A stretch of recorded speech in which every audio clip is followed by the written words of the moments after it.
غفور جان نخواد من با شما دشمن باشم. ضرری رسانده را کی بدهد؟ آقا جان نگو اکا سنم. ببخشید آخیر.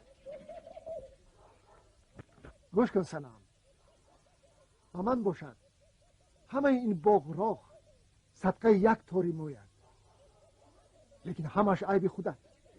چی خیلی عیبی من؟ اگر راضی می شدی.